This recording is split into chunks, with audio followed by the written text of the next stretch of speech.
Quel plaisir de vous retrouver aux universités d'été de l'économie de demain, parce que j'étais hier au MEDEF et c'était vraiment l'économie d'hier.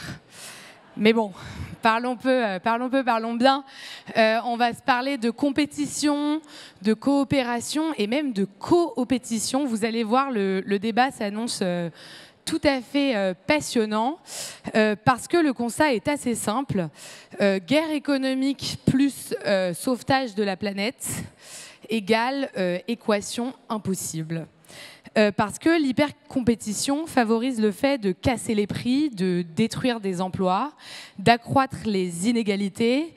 Et finalement, avec ce sujet, j'ai l'impression qu'on touche à la pierre angulaire d'une civilisation. Est-ce la science ou la langue? Est-ce qu'on choisit l'outil ou l'humain? Je ne sais pas si on peut garder notre modèle de compétition face aux défis qui sont devant nous. On va devoir passer en mode coalition, un terme qui m'est particulièrement cher, si on veut sauver les vivants. Or, pour le moment, c'est tout l'inverse. L'Inde rachète, raffine et revend le pétrole russe à l'Europe, contournant le boycott économique. Les Américains mettent en place l'IRA, vous savez, un choc de compétition qui bafoue toutes les règles pour réindustrialiser l'Amérique aux dépens des autres. Et puis, même en Europe, alors que l'UE essaye de coopérer sur le CHIPS Act, un dumping entre pays européens pour installer des gigafactories se met en place. Et l'Allemagne passe devant en investissant 10 milliards. Alors, désolée pour ce constat pessimiste, mais j'ai l'impression qu'on parle de coalition dans les forums pendant que la guerre économique bat son plein. Pour le moment, la coopération a l'air de fonctionner que dans un cas. Si elle accroît les profits des deux côtés. Vous savez, il y a des exemples de coopétition. La coopétition, c'est ce mot un peu à la mode qui désigne l'idée de coopérer, mais de manière éphémère et avec un objectif commun. C'est ce que font par exemple Airbus et Boeing quand ils développent des produits ensemble, puis les commercialisent chacun de leur côté. Le problème, c'est que l'intérêt est qu'économique. La question, c'est donc, est-ce qu'on est capable de coopérer autrement que pour accroître le profit? Est-ce que les entreprises vont être capables de dépasser ce qu'on appelait alors, quand le monde était peut-être plus simple, la réelle politique? Je vais même vous interroger, puisqu'on m'a dit que je devais tester un outil que vous allez pouvoir scanner, je crois. Je vais même vous poser une question à la salle. Ma question qui est, voilà, vous pouvez flasher, mais je pense que vous faites ça depuis ce matin, donc vous connaissez la consigne. Je vais vous demander, juste pour sentir un peu la salle, pour prendre le pouls, est-ce que, grosse question, le système capitaliste permet d'avoir d'autres intérêts majeurs que le profit? Voilà, c'est une yes-no question. Je me demande bien ce que vous allez me dire. Et je crois... Ouais. Je vous laisse quand même voter, mais je crois qu'on a la réponse de la salle, qui est un non majoritaire à 70%. Écoutez, c'est quand même un sujet complexe et fondamental. Et donc, pour le défricher, j'ai la chance, j'ai l'honneur d'initier, d'animer une discussion passionnante. Et donc, je vais appeler les intervenants à me rejoindre. Donc, Carole Delga, présidente de la région Occitanie-Pyrénées-Méditerranée et présidente de Région de France. Éric Chenu, président de la Mutualité française.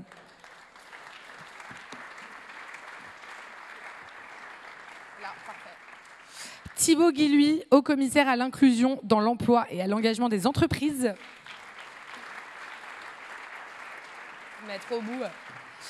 Et Julia Faure, fondatrice de Loom, mais aussi notre présidente, notre coprésidente à tous au mouvement Impact France.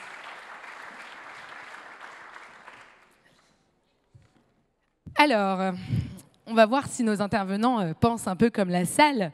La coopétition, donc comme on l'a vu sur l'exemple Airbus-Boeing, ça peut marcher, on n'a juste pas trouvé l'intérêt supérieur au profit, l'intérêt supérieur des transitions.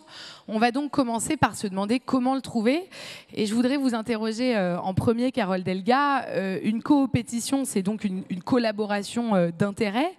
Et aujourd'hui, dans la plupart des cas, les intérêts des entreprises sont essentiellement économiques. Est-ce que et comment le politique peut permettre de créer des coopétitions d'impact et quel est le rôle du politique dans tout ça? Donc, bonjour à toutes et bonjour à tous. Oui, le politique a un rôle dans la nécessité de coopérer parce que nous avons des défis majeurs à relever dans notre pays, sur notre planète. Bon, tout d'abord par rapport à la crise climatique et pour que notre économie soit plus vertueuse, qu'on puisse concilier économie et écologie, il y a tout intérêt à ce que les entreprises puissent coopérer ensemble sur les questions de recherche, d'innovation, sur également le travail en circuit court. On parle souvent des circuits courts pour l'agriculture, mais également pour une entreprise, pour la fourniture de ces différentes composantes. Ça peut être vraiment tout à fait intéressant. Donc, je pense qu'avec la prise de conscience, y compris au niveau des chefs d'entreprise, pas de tous les chefs d'entreprise, mais quand même, moi je vois une évolution très très forte depuis les 10 dernières années. Il y a nécessité d'avoir des coopérations parce que c'est un chamboulement sur le système productif, sur également les questions d'approvisionnement et il faut être réaliste. La crise sanitaire avec le Covid, la question la question de la guerre en Ukraine et d'un équilibre géopolitique qui est en complète redéfinition a fait aussi que les chefs d'entreprise ont compris qu'on ne pouvait pas être complètement déconnecté de ces enjeux-là et qu'il fallait avoir une plus grande coopération et une coopération à l'échelle locale ou à l'échelle européenne. Donc ce sujet-là, je pense que nous, les régions, nous finançons les entreprises sur les investissements, nous les aidons aussi sur les politiques de l'emploi et on y travaille avec Thibaut Guilly dans le cadre de France Travail. Nous faisons aussi de l'assistance pour la transformation. Et là, je pense qu'en effet, au niveau économique, les régions ont un signal à donner fort sur la question de la coopération pour réussir la transition écologique et énergétique, pour pouvoir l'accélérer. Clairement, mutualiser vraiment des initiatives, voir comment on peut créer de la coopération territoriale. Je suis ancienne secrétaire d'État à l'économie sociale et solidaire.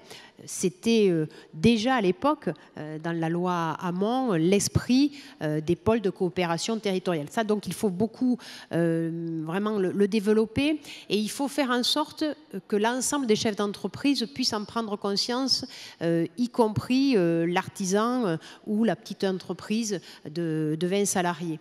Et c'est pourquoi, là, on est en train d'y travailler avec Impact France, je souhaite que les entreprises qui bénéficient d'une aide de la région puissent également être sensibilisées à l'impact donc de leur politique.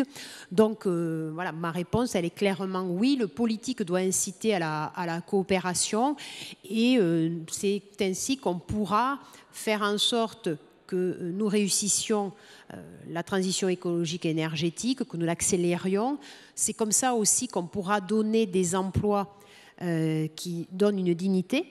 Voilà, parce que là, il y a aussi la question sociale qui est très très forte et cela nous permettra quand même d'avoir une société qui soit plus apaisée parce que la compétition, il y a un bénéfice individuel. Voilà, il n'y en a qu'un qui gagne. Alors que la coopération permet au contraire, je pense, de surmonter. En Occitanie, on dit que beaucoup qu'on travaille en PAC. Comme dans la région du rugby, on utilise toujours le terme rugbystique.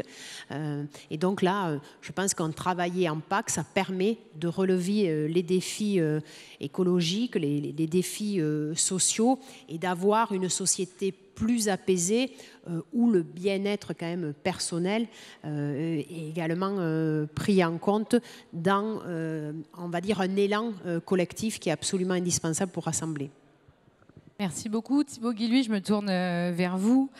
Le gouvernement prône dans les questions de transition et les questions d'impact, plutôt l'incitation à la coercition, notamment avec des dispositifs assez innovants comme les entreprises s'engagent que vous avez pu monter, on va en parler. Moi, ma question pour vous, c'est est-ce qu'on peut attendre et espérer des changements culturels, des changements d'ampleur, tant qu'on est sur de l'incitation culturelle, tant qu'on ne passe pas en mode coercition? Et est-ce que la révolution de la coopération peut être basée sur le bon vouloir des uns et des autres? Ça se saurait hein, si c'était vraiment un mouvement spontané. Et donc, non, je pense que ça serait d'ailleurs une simplification que de penser que le gouvernement il est seulement sur une question d'incitation et pas de coercition. Parce que je peux vous donner plein d'exemples. D'ailleurs, l'année dernière, quand on était intervenu, on s'était à l'occasion par exemple de la loi climat et résilience, typiquement par exemple sur les achats publics et privés, et bien qu'il y ait l'instauration d'une obligation de prise en compte de la considération environnementale dans 100% des marchés publics, l'obligation de la prise en compte de la considération sociale, c'est bien une différence entre un vœu pieux et une régulation qui fait que pour pouvoir passer à l'échelle, on puisse y aller. On pourrait citer quand même quelques contre-exemples. Le plan sobriété l'année dernière, il y a quand même quelques... Non mais des exemples, voilà, en fait la question c'est où on met le curseur entre l'obligation d'un modèle unique et le fait de laisser la situation évoluer selon les seules volontés individuelles. Et heureusement qu'il y a quand même un petit peu de régulation politique pour pouvoir essayer de faire progresser notre capacité à adresser les problématiques écologiques et sociales. Donc, c'est juste pour dire, c'est pas un sujet où on peut dire ou noir ou blanc. Il me semble que c'est l'action politique est assez importante pour essayer de trouver les bons curseurs pour aller suffisamment vite, mais sans non plus créer d'autres blocages, d'autres freins. Je pense qu'on l'a connu quand même quand on parle de transition écologique. Si on ne prend pas en compte la question sociale dans la transition écologique, on a bien vu dans les années passées comment finalement on ne sert ni la question sociale ni la question écologique quand on s'y prend, quand on n'est pas attentif à ça. Moi, en tout cas, ce que j'ai envie de dire, c'est que face au... Et je rejoins ce que vient de dire Carole Delga. La coopération, c'est bien, mais c'est quoi les conditions de la coopération? Parce que la coopération, d'abord, puisqu'ici on est quand même avec des entrepreneurs engagés, face à certains défis, jusqu'à maintenant, y compris dans l'ESS ou dans le monde associatif, on a multiplié les initiatives. Mais développer la capacité à coopérer déjà entre acteurs de l'ESS et entre acteurs associatifs pour pouvoir adresser les sujets, pour avoir participé pas mal au mouvement des entrepreneurs sociaux, on sait très bien que c'est un chemin et que ça s'organise et que ce n'est pas une évidence. Parce qu'il y a des enjeux culturels, de posture, organisationnelle, d'alignement d'intérêts. Il y a les contraintes que chacun, avec sa propre structure, a affrontées. Donc, quelle est la part où il vient servir l'enjeu de sa structure et là où il peut mettre au pot commun pour pouvoir aborder des combats collectifs. C'est déjà pas simple entre plusieurs associations, et moi pendant 20 ans j'étais dans l'associatif et on a développé plein de coopérations et je sais que c'est un chemin et que c'est pas, ça se décrète pas comme ça du jour au lendemain. Les coopérations ensuite, donc déjà dans le même monde, c'est pas forcément évident et on a un enjeu à pousser les feux. Et là, la responsabilité des pouvoirs publics, et c'est aussi ce dont on discute, d'ailleurs, on a aussi nos chemins à trouver hein, entre l'État, les collectivités, les régions, les départements, c'est que pour que vous soyez invités à coopérer, il ne faut pas que nous-mêmes, dans nos régulations, on passe notre temps à créer des dispositifs qui sont concurrents les uns les autres et qu'on essaye d'avoir aussi sur les territoires des politiques où on essaie de se mettre mieux d'accord entre l'État, la région, le département pour ne pas infliger notre complexité ou notre incapacité à coopérer institutionnellement auprès des associations. Et je pense que quand on fait le compte du nombre de subventions qu'on doit demander et de gérer des appels à projets, des appels à manifestation d'intérêt et des dispositifs parfois plus incohérents les uns que les autres quand on les agrège, et où finalement, pour pouvoir servir sa cause dans son entreprise, dans son association, eh bien, c'est à nous d'essayer de réconcilier tout ça. Donc, une pierre dans le jardin, et créons les conditions de cette coopération. Ce qu'on a fait comme exemple très concret sur le plan d'investissement dans les compétences, c'est de favoriser l'approche en consortium. Enfin, que les associations, quand elles se mettent ensemble, elles ont plus d'impact, et donc on favorise ce type d'approche très concrète. Donc on a une responsabilité des pouvoirs publics à créer les conditions de cette coopération. Eh ben, transition toute trouvée, parce que j'allais me tourner vers vous, Éric Chenu. Vous êtes le président de la mutualité française. Et justement, quel est le rôle d'une fédération dans le renforcement de la coopération? Et est-ce que l'écosystème n'est pas la clé, justement? Bonjour à toutes et à tous. Pour faire face à la triple transition dans laquelle on est, la transition écologique, la transition démographique, la transition numérique, qui ont des conséquences économiques, sociales, épidémiologiques, démocratiques même, extrêmement importants, il est indispensable que l'ensemble des acteurs coopèrent, parce qu'on ne pourra pas seul, l'État ou même une collectivité ou même une entreprise, imaginer transformer et pouvoir appréhender l'ensemble de ces transformations sans l'appui, l'apport des autres parties prenantes. Et si on se met du point de vue des assurés sociaux, parce que nous, c'est nos adhérents, les femmes et les hommes de notre pays, c'est beaucoup de transformations auxquelles ils doivent se confronter. Et donc, il y a une nécessité que tous, on coopère ensemble pour apporter les bonnes réponses. Et une fédération comme la nôtre, eh bien, elle est dans l'accompagnement des entreprises mutualistes, des mutuelles, des groupes, des unions régionales dans les territoires, que ce soit sur le champ de la complémentaire santé, de la prévoyance, de l'épargne retraite, de la dépendance, ou dans la gestion d'établissements et de services de soins d'accompagnement mutualiste, pour leur permettre de se développer, de se diversifier, de pouvoir avoir finalement la capacité d'investissement économique pour pouvoir innover, pour pouvoir répondre à ces transformations. Parce qu'on est quand même dans quelque chose d'assez paradoxal, alors qu'on a besoin de davantage de coopération, de davantage de moyens pour pouvoir innover, expérimenter des réponses au regard de ces grandes transformations. On est dans un moment où la manière dont les pouvoirs publics, l'État plus particulièrement, appréhende notre rôle, c'est de tout gérer par l'hyper-concurrence, l'hyper-concurrence, cette pseudo-concurrence libre et non faussée. Mais comme ils voient tous les effets de bord de cette hyper-concurrence par les prix, et seulement par les prix, qui fragilise énormément l'environnement, qui ne permet pas de garantir l'accès effectif aux soins, qui ne permet même pas de permettre à tous nos concitoyens de pouvoir être couverts, eh bien, on y met de l'hyper-réglementation, donc qui freine la capacité des acteurs à pouvoir innover.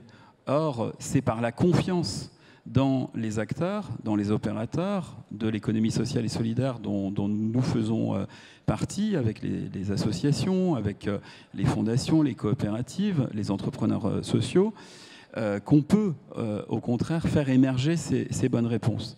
Et nous, par exemple, dans l'environnement mutualiste, on a une coopétition réussie. C'est Mutuel Impact, c'est un fonds que nous avons initié où 63 mutuelles, groupes, unions mutualistes ont décidé de mettre en commun des moyens, plus de 80 millions d'euros, avec des collectivités territoriales qui ont décidé également, aux côtés des mutuelles, de mettre en commun des moyens, ce qui nous a permis d'atteindre un peu plus de 95 millions d'euros, aidés par la Caisse des dépôts et consignations, pour accompagner des start-up, des entreprises en transition, dans le champ social, médico-social, ce qui permet de faire émerger des solutions innovantes, concrètes, à l'échelle territoriale. Et donc, quand on fait confiance aux acteurs, quand on leur donne cette capacité, eh bien, on aboutit à des résultats. Et c'est ce qu'on essaye de faire au niveau de la Fédération de la Mutualité française. Merci beaucoup. Julia Faure, on ne présente plus Loom ici. Je pense que tout le monde connaît. Le textile est un secteur très compétitif. Pourtant, Loom prône un modèle de coopétition, justement. Est-ce que les années passant, vous êtes toujours des ovnis ou est-ce que vous avez vu un peu le secteur de la mode évoluer? Et comment on revoit l'ambition dans une industrie de devenir le leader, de devenir le numéro 1? Ouais, c'est super intéressant parce que quand on est... Nous, quand on a créé Loom avec mon associé, c'était 2017. Et c'était vraiment, pour ceux qui s'en souviennent, c'était vraiment une période où il y avait beaucoup de startups qui se montaient, beaucoup de marques de fringues qui se montaient et beaucoup de marques de fringues éthiques. Donc le premier réflexe qu'on a quand on rentre dans un secteur comme ça, c'est on se dit, ben, ma concurrence, c'est les autres gens qui sont sur le même secteur que nous. Et tu disais tout à l'heure des exemples de coopétition qui n'ont pas pour but la maximisation du profit. En fait, je pense que c'est d'autant plus... je trouve que le fait d'être entreprise engagée, c'est d'autant plus propice à ça. Parce qu'il y a un moment où toutes les marques éthiques, même si au début on se regardait en chien de faïence, on sert globalement un même modèle, quoi. On croit à des fringues qui sont produites localement, de bonne qualité et que les gens gardent longtemps, ce qui est vraiment l'inverse du paradigme actuel, qui sont des fringues de merde produites dans des conditions déplorables et en quantité bien supérieure. Donc c'est assez marrant, ça a commencé, je ne sais pas si vous connaissez la marque Opal, c'est une marque super qui est née en même temps que nous, et c'est eux qui au début sont venus nous voir Loom en nous disant est-ce qu'on peut s'aider, etc. Et en fait le fait que cette marque fasse le pas comme ça, de dire oui on est sur le même secteur, oui les gens nous perçoivent comme des concurrents et tout, mais vas-y est-ce que tu peux m'aider là-dessus et moi est-ce que je peux t'aider là-dessus, en fait ça a complètement brisé quelque chose d'un espèce de mur qu'il y avait entre les entreprises, et depuis cette dynamique elle a continué. Donc elle a continué sur des raisons business. Donc on cède entre marques. Moi je parle beaucoup à Asphalt, à We Dress Fair, à Opal, à Drapeau Noir, à 1083. Enfin on cède sur des problématiques purement business. On cède aussi sur des problématiques qui servent pour nous l'intérêt de la filière. Par exemple 1083, leur tissu est fait par une usine dans les Vosges et ils ont intérêt à ce qu'il y ait de la production qui soit faite dans cette usine pour lui permettre d'être rentable, quoi. Donc il se trouve que nous aussi on a développé notre toile de jean dans la même usine que 1083 et on est trop content avec Thomas Urias, le patron de 1083, de faire ça parce que nous on a une exigence sur la qualité qui est assez forte, ce qui permet de faire progresser l'usine sur ces sujets, en tout cas de mettre un critère plus haut à ce sujet-là, et ça bénéficie en fait aux produits de 1083. Et nous, à partir du moment où on s'est rendu compte que le développement de 1083 ne nous faisait pas de mal, au contraire, globalement, plus il y a des gens qui consomment 1083, plus il y a de chances qu'après ils achètent un t-shirt chez nous, globalement. Et plus il y a de chances qu'ils ne reviennent pas à la fast fashion. Donc il y a cette coopération-là. Et la troisième étape de cette coopération, elle ressemble beaucoup à ce qu'on voit aujourd'hui. Là, dans la salle, il y a beaucoup d'entrepreneurs. Je suis sûr que vous êtes assis pas trop loin de gens qui sont vos concurrents directs. Qu'est-ce qui fait que vous vous retrouvez dans le même espace qu'eux? C'est parce qu'il y a un combat plus grand qui vous anime. Et dans le textile, il y a un moment où les marques éthiques, en tout cas les marques qui croient à un autre modèle, elles se sont rassemblées et on s'est créé en collectif, on s'appelle En Mode Climat, et on a un seul but de ce collectif. On ne fait pas du networking, on ne fait pas du business, on ne se fait pas des stratégies marketing, on demande des lois qui mettent fin au modèle de la fast fashion. Et donc tous ensemble, on s'aligne sur la salle.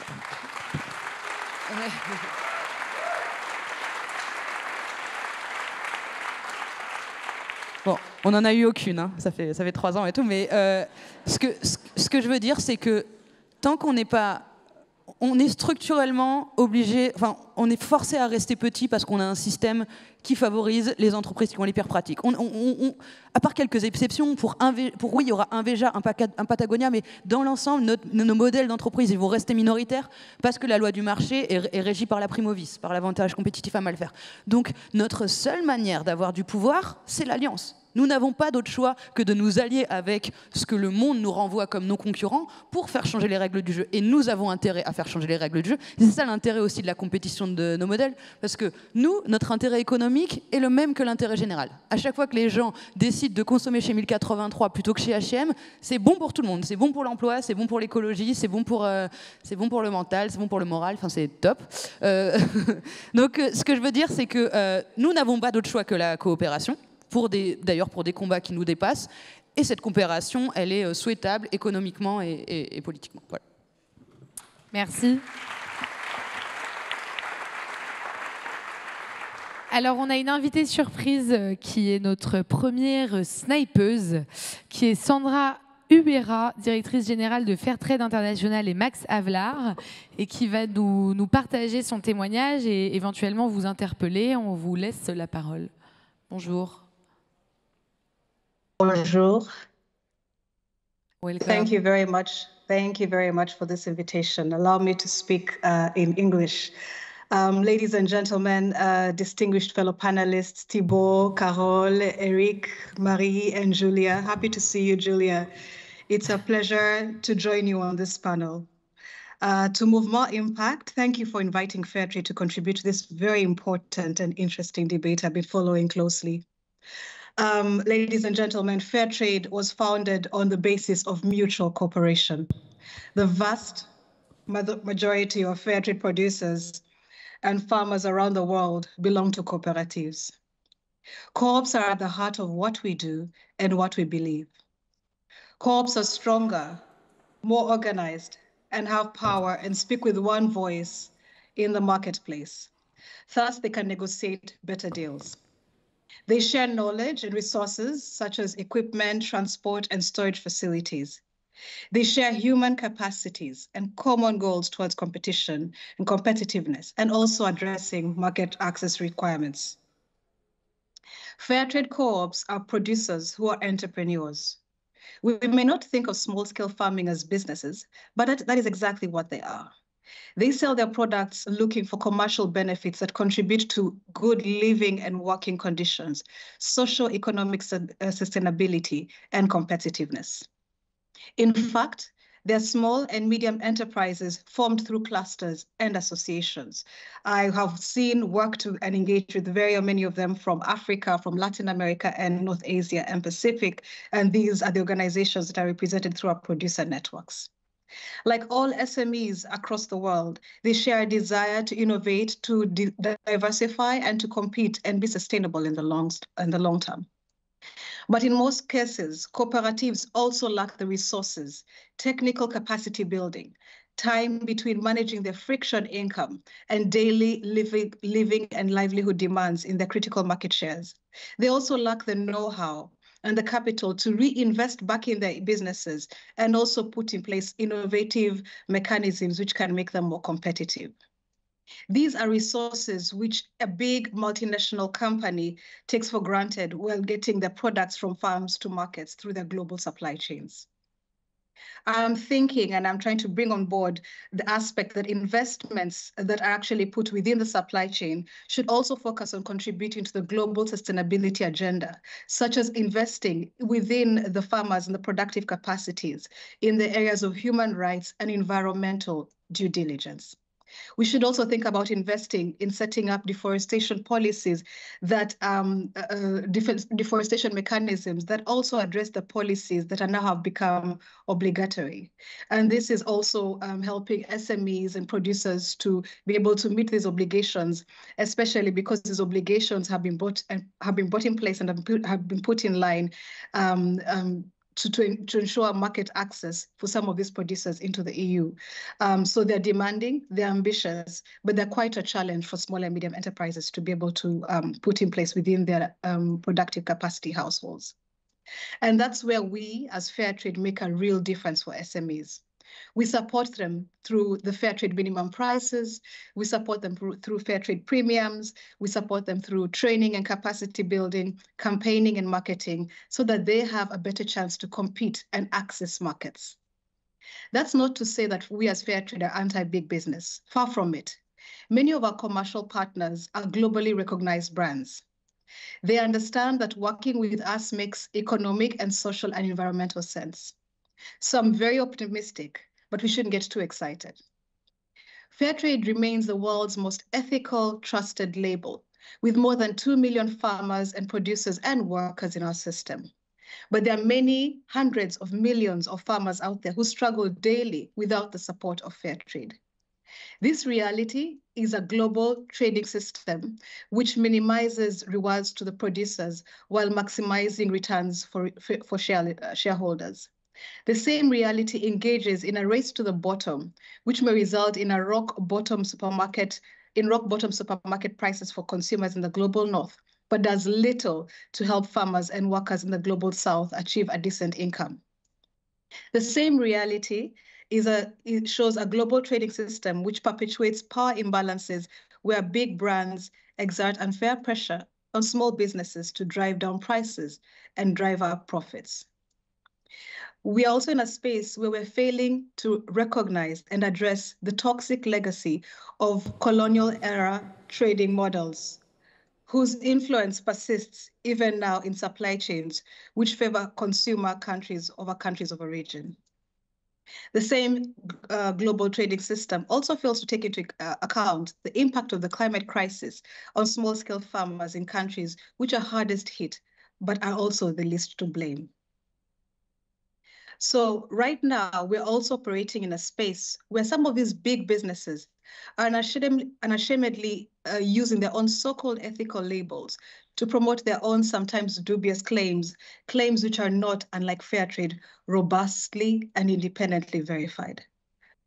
So I'm afraid that I don't see much evidence on a lot of the economic aggression by the big, to end the economic aggression by big companies.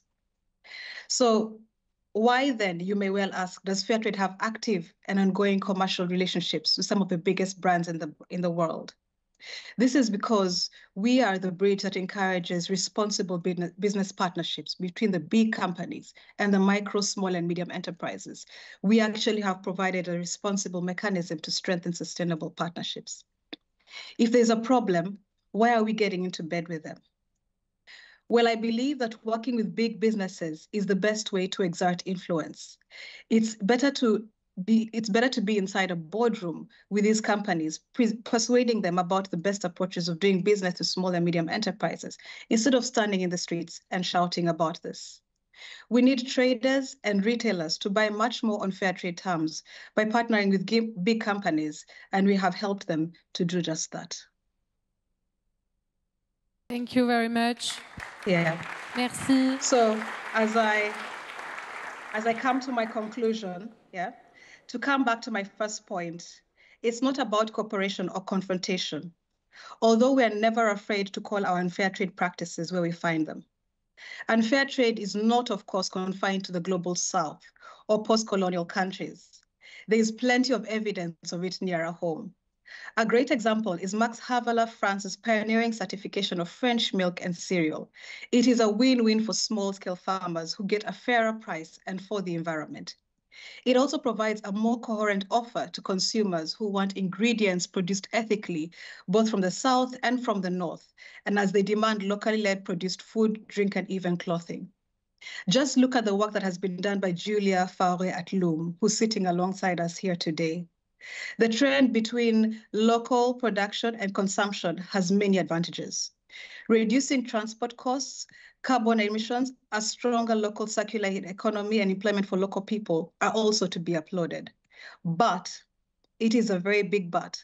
Although the climate crisis is reducing the amount of land available for coffee, cocoa, and some other crops, we thankfully are not yet at the stage where we can successfully grow these products just in Europe. For the foreseeable future, there are many other crops that will continue to be grown in the global south and consumed in the global north. None of us, I suspect, are willing to forgo our morning espresso or our breakfast banana because they're grown far away. So the question is, how to make this trade economically, environmentally, and socially sustainable? It is not a zero-sum game. Trade can be sustainable both at the local and global level. In order to drive for sustainability, we mustn't neglect small-scale businesses in the global south who rely on fair prices and access to consumer markets in order to earn a decent income and invite the production. So my question to you, fellow panelists, and to the audience, what is driving sustainability and having a positive social and environmental impact? How are we making this more influential? Is it the small-scale businesses or the big corporations? When I say this, I would like to think it is co-opetition. We are looking at a complementary, a sustainable partnership between SMEs and big companies. So I thank you all. OK. Thank you.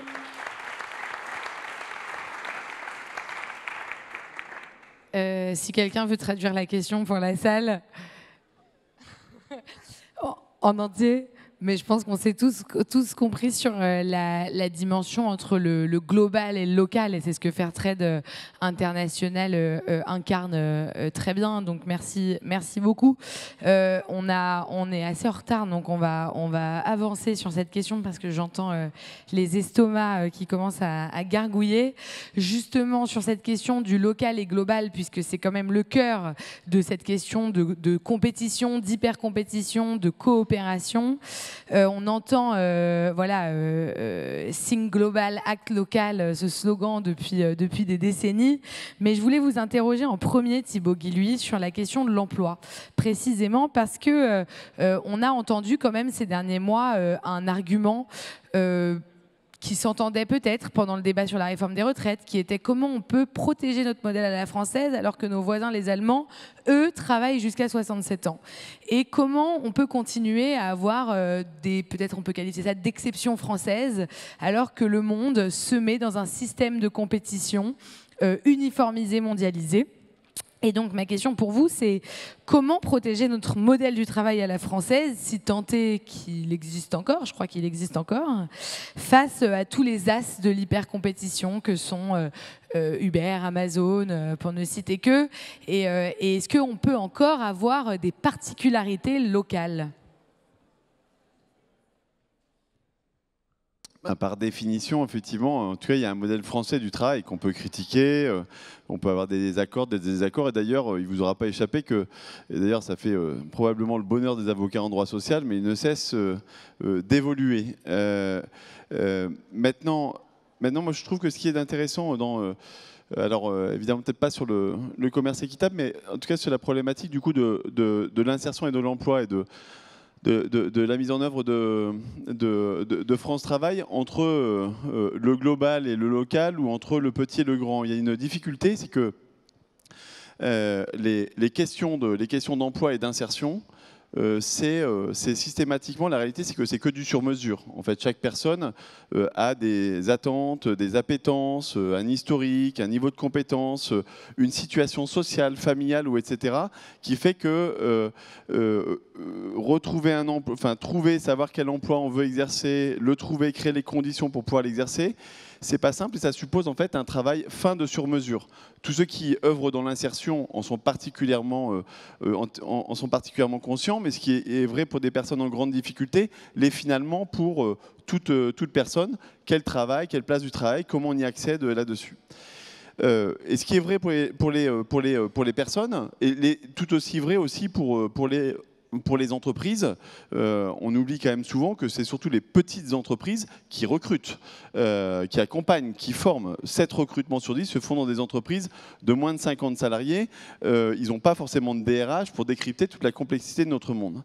Et notre enjeu, derrière le plein emploi, qui est, je dirais, un objectif annoncé, mais derrière, c'est de permettre en tout cas à chacun de pouvoir trouver son autonomie, sa dignité, faire sa vie, et le travail en est une composante. C'est pas le débat de savoir quelle en est la composante plus ou moins importante, mais en tout cas, c'en est une composante qui est en tout cas essentielle dans la vie de tout un chacun. Et donc aujourd'hui, pour pouvoir accompagner ces personnes-là, on a besoin d'avoir des politiques d'emploi efficaces pour présenter les opportunités qui sont les bonnes pour eux. Mais de temps en temps, c'est des questions d'orientation, de temps en temps, c'est des questions de formation, de temps en temps, c'est des questions de levée de freins périphériques, comme on dit gentiment, mais qui sont concrètement la garde d'enfants quand on est une maman seule avec 3 enfants, comme par exemple 35% des bénéficiaires du RSA. Quand problème de mobilité, un demandeur d'emploi sur 2 a dû refuser une opportunité d'emploi parce qu'il n'avait pas les bonnes conditions pour sa mobilité. Et donc, la question de l'emploi, c'est une question massive. On est quand même en train de parler, même si le chômage a baissé de 10 à 7%, on peut s'en réjouir, mais c'est quand même encore près de 5 millions de personnes qui sont sans activité ou avec une activité qui est insuffisante pour vivre dignement de leur travail. Et donc, comment avoir une réponse massive mais de sur-mesure. Et c'est là où, du coup, l'articulation entre le petit et le grand, faire de la différenciation territoriale, on ne répond pas de la même manière à une problématique en Haute-Savoie où ils sont à 3,7% de chômage et dans des territoires où on est encore à 15%, là où il y a de l'industrie qui s'installe et puis là où il y a des difficultés économiques.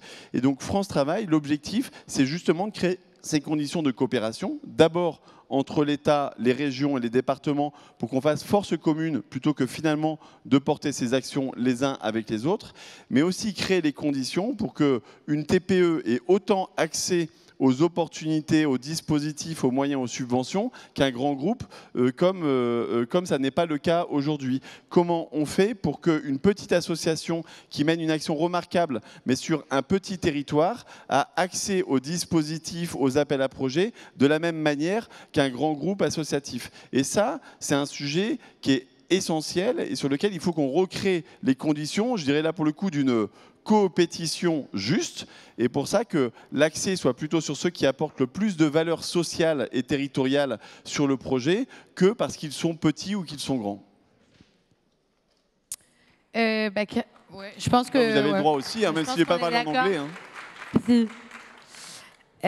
Carole Delga, je me tourne vers vous sur le même genre de questions, c'est-à-dire comment on fait pour ne pas se laisser imposer un modèle de travail qui est pas comme on le souhaiterait, et c'est quoi selon vous les solutions qui nous permettraient de défendre notre modèle du travail dans un monde hyper compétitif? Tout d'abord, je pense qu'il faut laisser place aux initiatives, c'est-à-dire qu'on doit, en France, faire en sorte qu'il y ait plus de pouvoir localement, donc qu'il y ait plus de souplesse. C'est ce que je défends dans l'organisation institutionnelle de la France, mais même tout simplement dans les rapports qu'on devrait avoir dans notre société. C'est-à-dire qu'en tant que présidente de région, je pense qu'on doit accompagner les initiatives, les encourager, mais on ne doit ne pas toujours se substituer. Il faut plutôt être conscient de tous les talents qui existent sur les territoires, de créer des écosystèmes qui sont différenciés selon les territoires, parce qu'on n'a pas besoin des mêmes conditions d'émergence dans certaines villes ou certaines campagnes ou certaines montagnes. Et je pense que c'est l'adaptabilité, c'est vraiment la plasticité des politiques publiques. Je pense qu'on a une maturité politique en France qui nous permet d'aller beaucoup plus loin dans la capacité à adapter nos politiques, en restant bien sûr dans le cadre qui est le nôtre, donc de la devise républicaine. Mais on doit arrêter d'avoir ce syndrome de la centralisation et d'être toujours dans une conception qui est unique. On peut atteindre le même objectif avec des voies différentes. Et je pense que sur la question du travail, il faut déjà permettre de répondre à l'aspiration sociétale, d'avoir un travail qui a du sens. Aujourd'hui, quand je discute avec des chefs d'entreprise dont ils me parlent leurs problèmes de recrutement, les premières questions, ce n'est pas du tout le salaire. Il y a de ça 10 ans, en effet, c'était le niveau du salaire. Aujourd'hui, c'est mais votre entreprise, votre association, c'est quoi vraiment son objectif? C'est quoi le projet que vous avez? Comment on fait pour travailler en coopération, en collectif au sein de l'entreprise?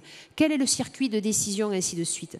Et ça, c'est deux sujets où dans certaines entreprises, il y a l'ingénierie qui permet d'avoir cette réponse, mais dans des plus petites entreprises, nous, la région, on finance l'accompagnement justement de chefs d'entreprise pour qu'ils puissent être plus dans le projet que dans la production. Voilà. Et donc là, moi, je crois beaucoup à la souplesse, à la nécessité de donner plus de pouvoir localement. Et bien sûr, c'est le combat que je mène auprès du gouvernement sur les questions de décentralisation, mais c'est ce que je fais là où je suis en responsabilité, sur ma région de 6 millions d'habitants, où je considère que la région, elle ne doit pas être dans un esprit féodal, elle doit être dans un esprit d'accompagnement. Et quand dans des territoires ou quand des structures associatives, privées, publiques n'ont pas les moyens de mener le projet, d'avoir l'idée et de le transformer en projet, eh bien à ce moment-là, la région, elle donne les moyens en financement ou en accompagnement, et ainsi de suite, pour justement faire en sorte que chacun prenne son destin en main. Donc en Occitanie et donc en occitan, alors moi je disais toujours patois, hein, voilà. Maintenant après on parle des langues originales, mais en patois il y a une expression, c'est porto-teni. Voilà. Porto-teni, ça veut dire porte-toi-le. Et moi, j'ai été élevée avec cet esprit et je fais en sorte, en effet, que les habitants de l'Occitanie, ils puissent porter leurs projets, réaliser leurs idées et qu'ils puissent être maîtres de leur destin et le choisir. Merci.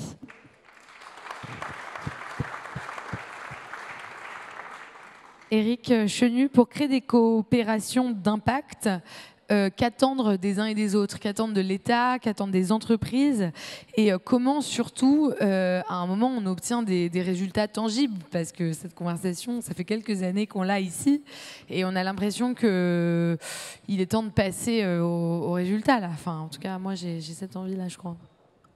Bah, un peu en continuité de ce qui vient d'être dit, c'est-à-dire qu'il faudrait qu'on revienne à des choses de bon sens, à des choses qui sont finalement le projet, la promesse républicaine telle qu'elle est, où chacun, on peut contribuer à la République en tant que femme et homme libres dans ce pays, là où on est engagé, là où on est impliqué. L'État n'est pas seul détenteur, seul défenseur de l'intérêt général.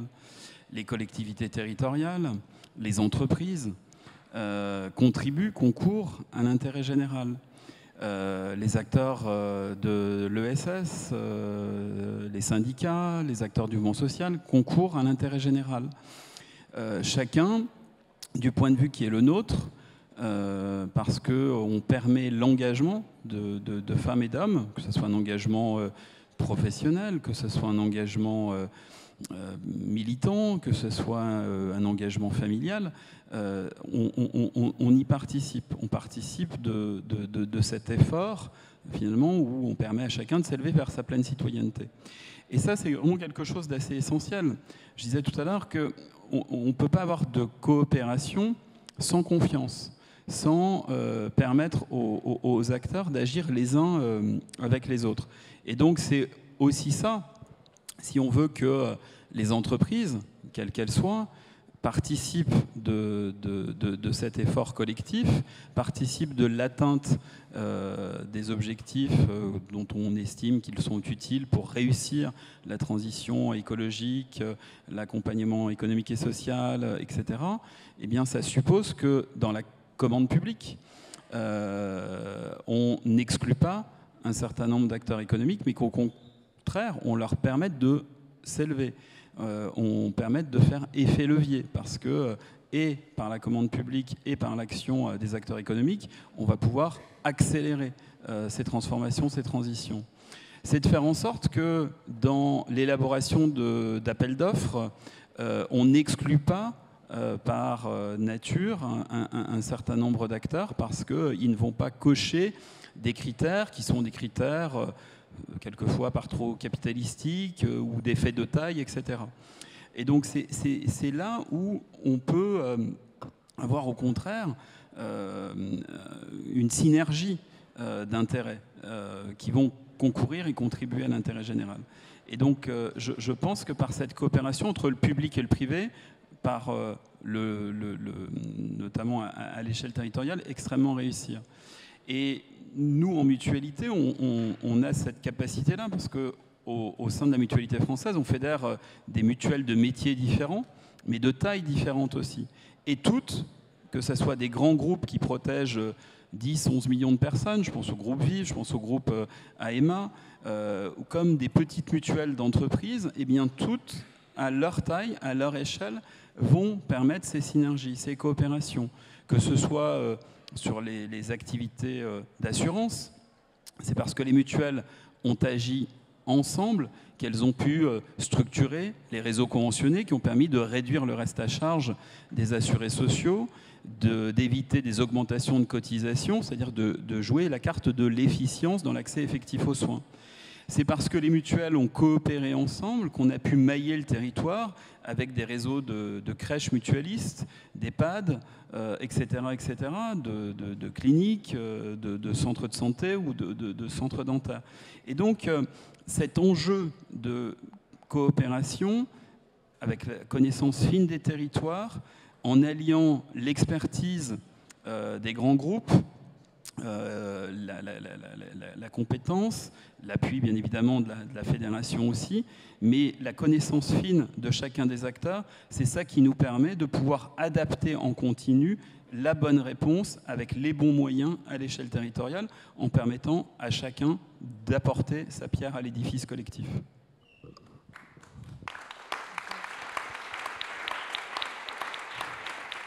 Merci. Julia Faure, il y a cette phrase d'Emmanuel Faber à l'époque Danone, où il disait notre entreprise n'est plus une multinationale, mais une multilocale. Est-ce que vous y croyez? Est-ce que la solution, c'est pas finalement de passer à un monde de TPE et de PME? Mais est-ce que c'est pas aussi utopique d'imaginer qu'on peut passer à un monde de TPE et de PME? Ouais, je crois que Danone, j'aime beaucoup Emmanuel Faber, mais je crois que Danone, c'est quand même une multinationale. Et que, en fait, je trouve que ça souligne qu'est-ce que c'est l'intérêt d'avoir une grosse entreprise, d'avoir une très grosse entreprise. C'est intéressant d'avoir une très grosse entreprise quand on a besoin d'une structure très importante pour faire ce que doit faire l'entreprise. Par exemple, c'est compliqué d'avoir une boîte de 8 personnes qui fait du train. Par contre, dans ce que j'ai pas envie de taper sur Danone, mais faire des yaourts, franchement, t'as pas besoin d'être 8000. Faire des yaourts, on arrive à le faire à l'échelle locale. Le textile, et même sans passer à l'état, sans parler d'artisanat. Donc, j'ai une marque de fringues, donc on produit. Vous verrez, c'est pas de l'artisanat, quoi. C'est des usines qui travaillent chez nous et tout. On est 9 dans l'entreprise, dont 3 qui gèrent la boutique. Et dans les usines avec qui on travaille, celles qui sont les meilleures, c'est celles qui ont moins de 100 personnes. C'est-à-dire que ce qu'il faut avoir en tête, c'est que la taille maximale des entreprises, ce n'est pas sa taille optimale. C'est-à-dire que quand on passe une certaine taille, il y a ce qu'on appelle des déséconomies d'échelle. Si vous faites une usine de 10 000 personnes versus une usine de 50 personnes, mais peut-être qu'il y a des gens qui ont eu ce problème dans leur boîte. Si vous êtes passé de 7 à 50 salariés, vous avez dû voir ces économies d'échelle. Ces trucs qui marchaient super bien quand vous étiez une petite équipe et qui marchent beaucoup moins bien à 50, encore moins bien à 500, et à 5000, après vous dites que vous êtes une multilocale. Tout ça pour dire que je pense que c'est important qu'il y ait des grosses boîtes quand ce qu'il y a à produire derrière nécessite d'être gros. Mais sinon, si, comme dans le textile, c'est suffisant d'avoir des petites entreprises, on a beaucoup plus intérêt à avoir un écosystème de petites entreprises qui font chacun leur particularité. Dans la mode, la concentration des entreprises, ça fait Zara. Ça fait une entreprise qui capte, au-delà des conditions de production, et qui vole la créativité de tous les créateurs. Chez Zara, vous avez tous les styles. Alors, est-ce qu'on ne préfère pas un monde où il y a, mais à la place de Zara, il pourrait y avoir 2000 entreprises qui créent plus d'emplois et qui ont chacune leur créativité sans avoir besoin de se faire piller par... Thibaut Guilluy n'a l'air pas d'accord avec le fait que Zara copie les autres entreprises. Ah non, mais ça j'en sais rien, parce que franchement, moi et la mode, ça fait deux. Non, après d'ailleurs, je tiquais juste parce que... Rapidement, parce que le temps file, si vous voulez rebondir. Je tiquais juste sur un truc, et comme ça, au moins, il y aura la balle au centre quand même pour Zara. C'est que moi, Zara, par contre, je les connais sur l'insertion, et que Zara, je peux vous dire que depuis 2008, tous les 6 mois, le directeur général de Zara va chercher et recrute 20 jeunes, dont... Même moi, dans mes structures d'insertion, franchement, ce n'était pas forcément évident de les intégrer. Des personnes, des mineurs isolés, réfugiés, des filles dans la rue qui avaient été violentées, ils les intègrent 20 par an, 20 tous les 6 mois depuis 2008.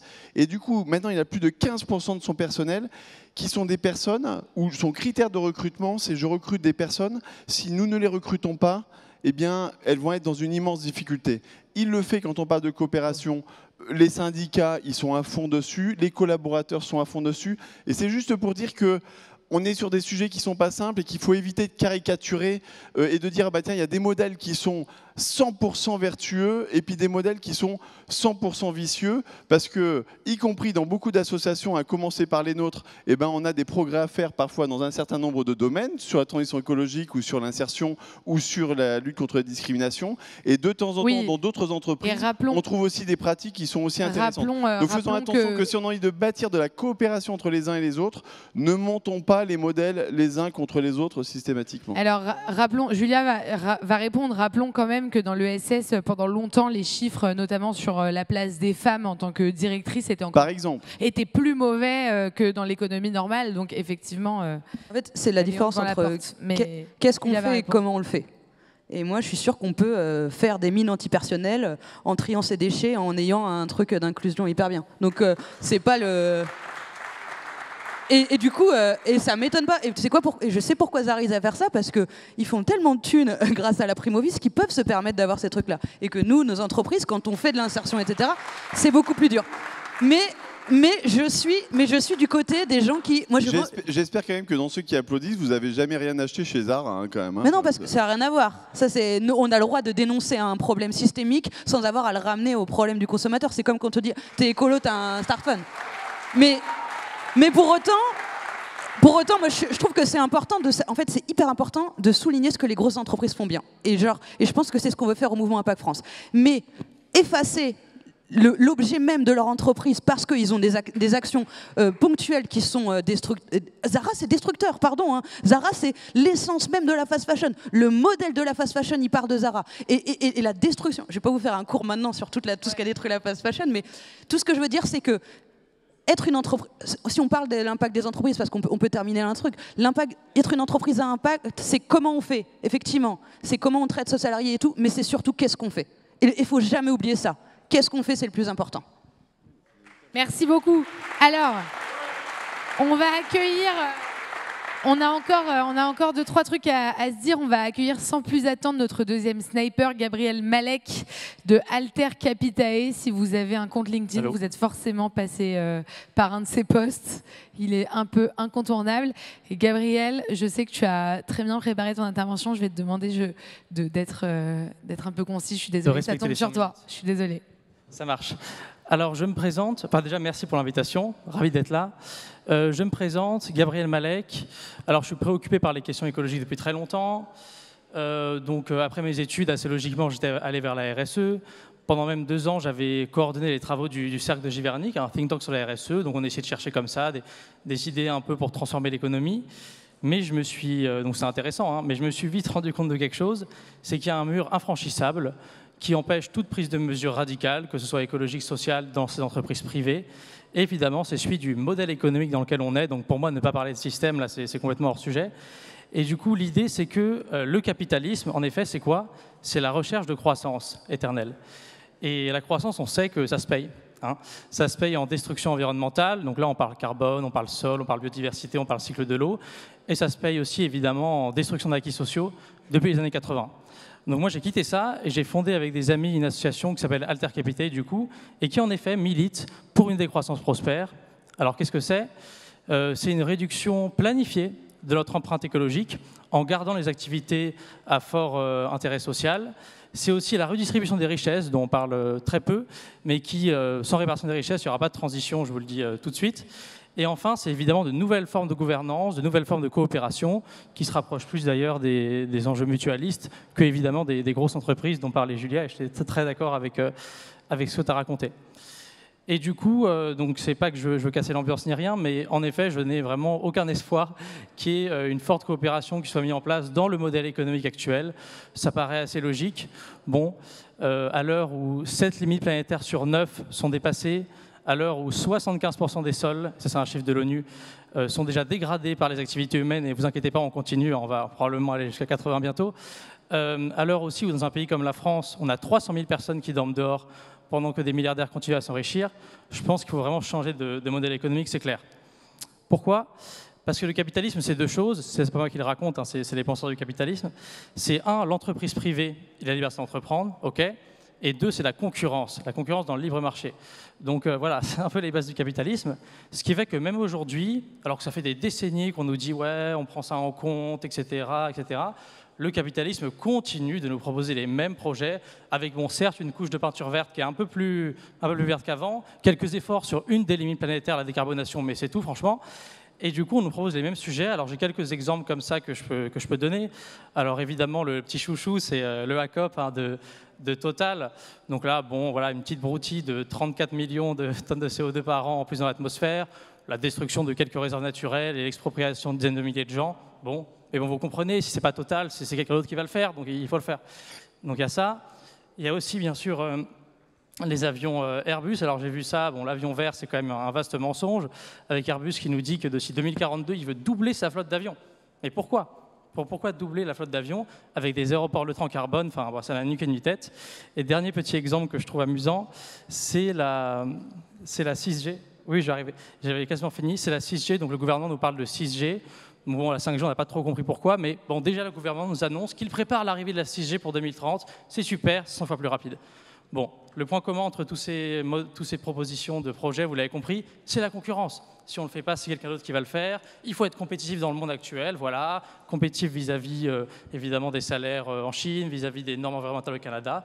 Et c'est pour ça qu'on a un gouvernement qui, je trouve, voilà, va dans cette direction. Et donc, bon, attaque nos acquis sociaux, on l'a vu sur les retraites. Et puis, évidemment, sur les normes environnementales, demande une pause sur tous les sujets, que ce soit la question de l'eau, de l'agriculture, va du côté du modèle productiviste pour ces raisons de concurrence, pour ces raisons de croissance. Voilà. Donc ma position est claire, mais ce qui nous intéresse, c'est celle des intervenants. Et donc, j'ai deux questions, et j'aimerais bien, si possible, une réponse. Alors, deux questions avec une réponse de chaque. On en a pour une nouvelle heure, donc on va... Alors, il y en a une au moins, j'aimerais bien une réponse. Allez, une question. C'est, est-ce que vous croyez du coup à ça? Parce que vraiment, c'est quelque chose dont je me pose la question à chaque fois, notamment les politiques. Est-ce que vous croyez à la croissance verte? Et je vais définir ce que c'est.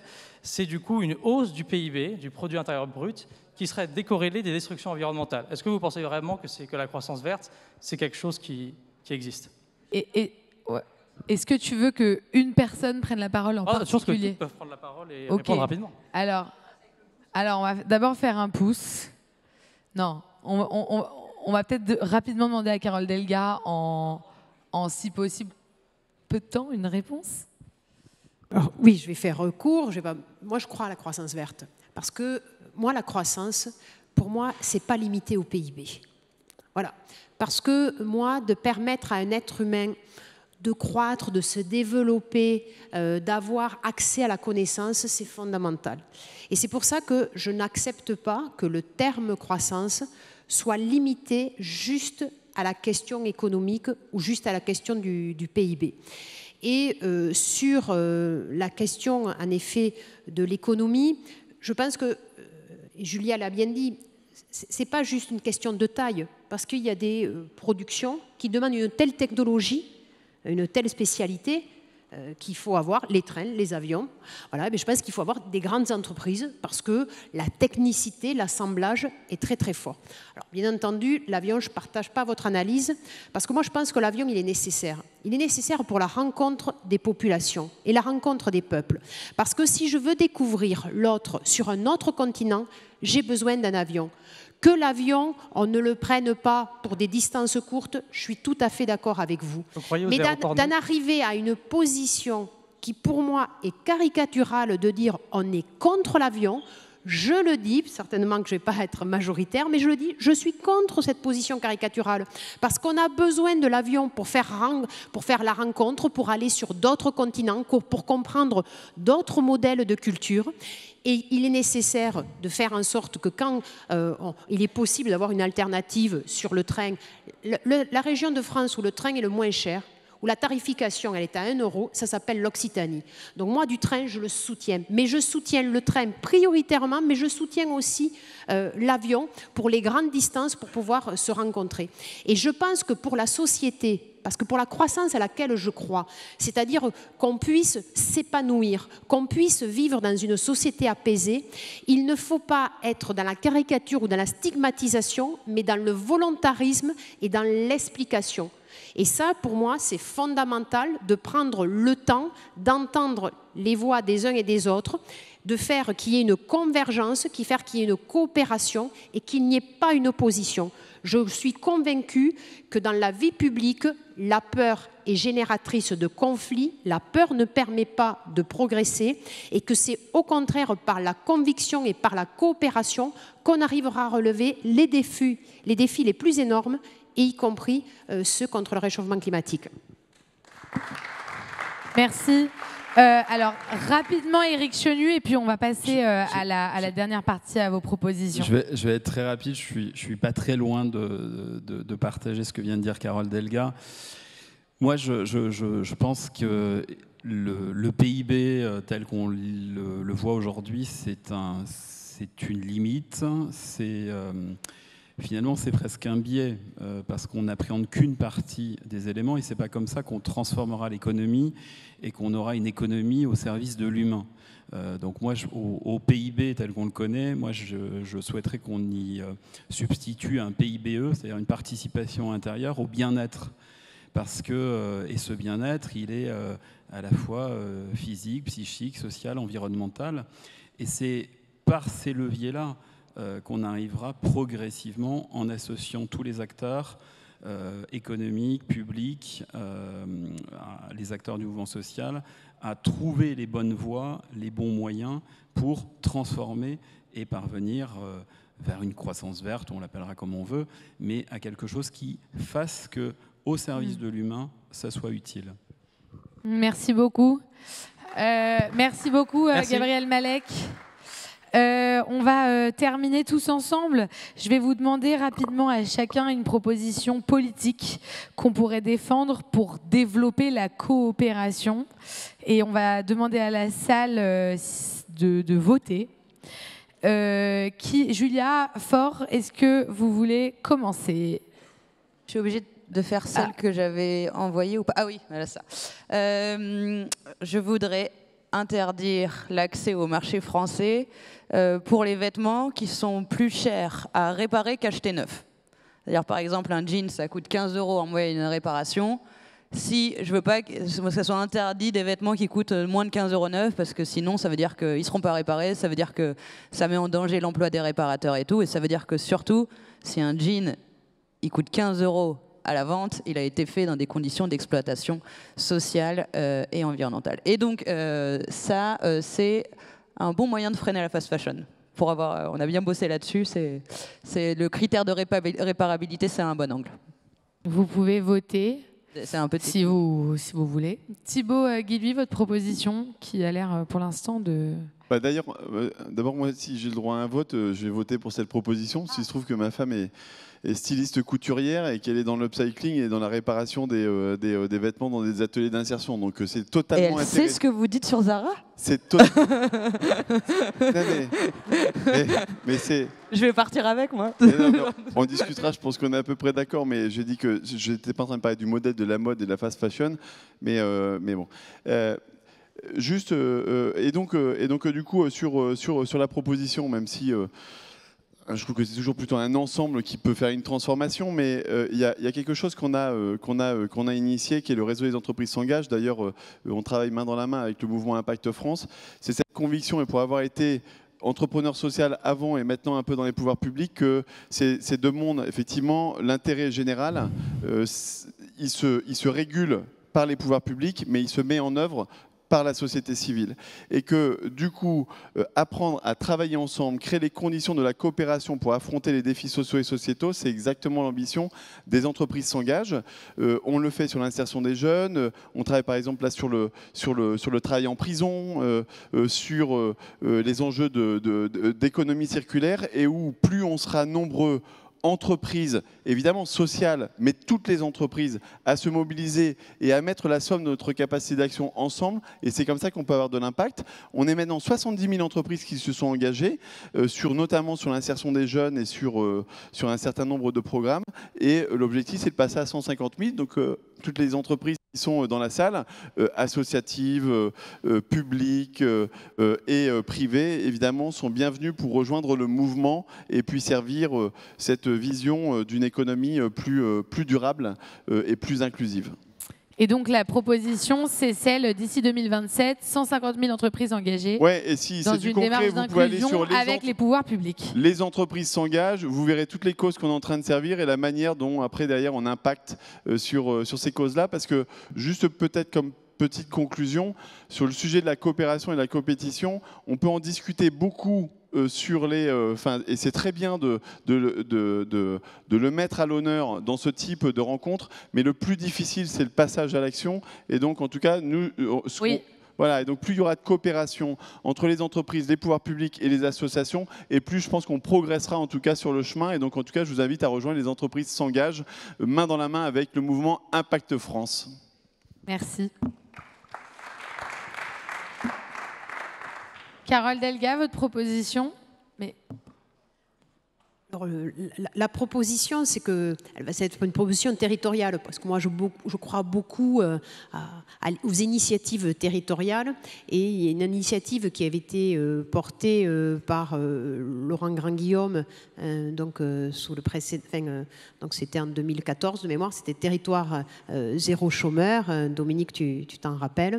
Et je pense qu'on pourrait en effet faire un territoire, une expérimentation sur des territoires pour les entreprises à impact, c'est-à-dire favoriser la coopération sur des territoires pour qu'il y ait une dynamique sur les entreprises à impact et que ça puisse, se diffuser, qu'il y ait une mutualisation et qu'il y ait une dynamique territoriale et qui après puisse créer un réseau d'entreprises à impact. Voilà. Merci beaucoup. Et pour conclure, on écoute votre proposition. Oui, alors ma proposition, comme nous on croit à un numérique au service de l'humain, un numérique qui puisse avoir un impact positif pour la cohésion sociale, pour orienter vers le bon soin en bon moment, éviter des pertes de chance. Notre proposition, c'est de définir un cadre de référence pour le partage des données personnelles, ainsi que pour leur valorisation par les entreprises et les acteurs publics, pour favoriser les innovations et contribuer à réduire les inégalités en santé. J'ai l'impression qu'il manque une proposition sur l'écran. Mais bon, je laisse le mouvement Impact France, en tout cas, prendre bien note de tout ça pour structurer, organiser son plaidoyer et représenter tout ce qui a été dit dans cette journée tout au long de l'année. Merci beaucoup à vous, surtout. Merci d'avoir joué le jeu.